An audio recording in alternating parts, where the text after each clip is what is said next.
Assalamualaikum warahmatullahi wabarakatuh. Perkenalkan, nama saya Febri Lestari, semester 8 dari kelas A. Di sini saya akan mempresentasikan tentang jahe yang nama latinnya yaitu Gingiber officinale Roscoe. Klasifikasi dari tanaman jahe. Jahe termasuk tanaman yang berasal dari daerah Asia tropik, yang tersebar di berbagai daerah dari India dan Cina. Sejak zaman Konghu, jahe sudah dibudidayakan di India dan diekspor ke Cina. Di kawasan Asia, tanaman jahe dibudidayakan di berbagai daerah di Indonesia, antara lain adalah Sumatera Utara, Bengkulu, Jawa Barat, Jawa Tengah, dan Jawa Timur.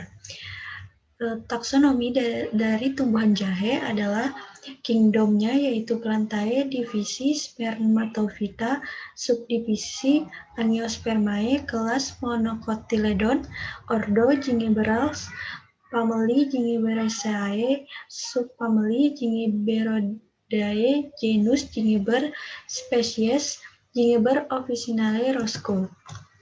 Adapun morfologi tanaman dari jahe, yaitu jahe merupakan tanaman tahunan berbatang semu dengan tinggi antara 30-75 cm.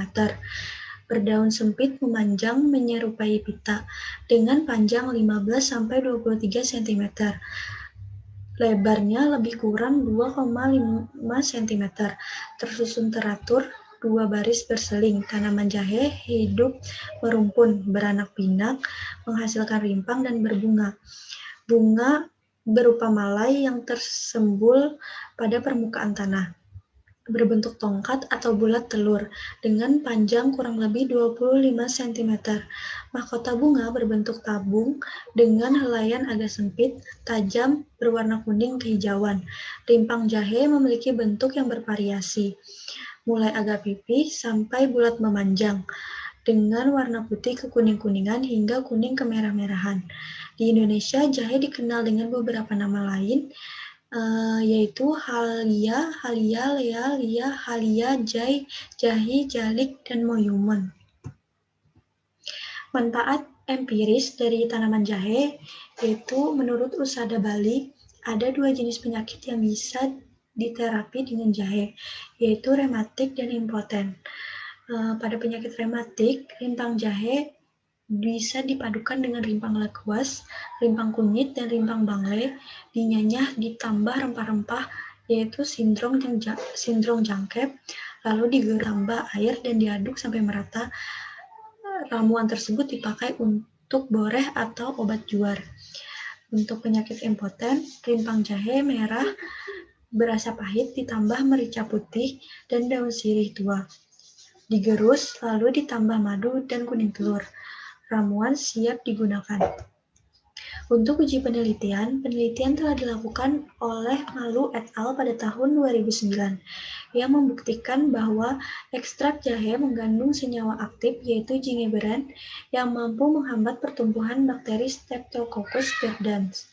Pada penelitian tersebut, jahe yang sudah dilakukan pengeringan dan penggilingan menjadi bubuk halus dengan menggunakan electric blender. Dihasilkan serbuk jahe sebanyak 100 gram. Serbuk jahe kemudian dibagi masing-masing 220 gram dan akan dilakukan ekstraksi dengan berbagai pelarut. Pelarutnya yaitu N-heksana, etil asetat, etanol, soklat, dan air. Hasil yang didapatkan adalah adanya aktivitas antibakteri dari ekstrak jahe dengan berbagai pelarut kecuali air. Zona hambat yang terbentuk sebesar 5 mm, 5,6 mm, 7 mm, dan 0 mm.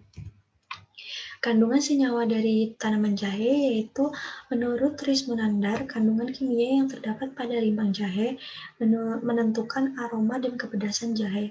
Terdapat beberapa faktor yang mempengaruhi komposisi kimia rimpang jahe, antara lain jenis jahe, tanah di mana jahe ditanam, umur jahe saat dipanen, pengolahan rimpang jahe, dan ekosistem tempat jahe berada.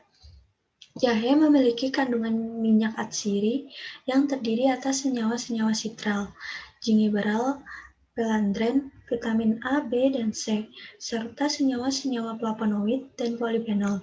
Substansi fenolitik berperan pada pembentukan pelapor, yang dimana beberapa turunan fenolitik memberikan efek yang disebut pungensi karena karakteristik pedas, tajam, dan sensasinya yang menyengat.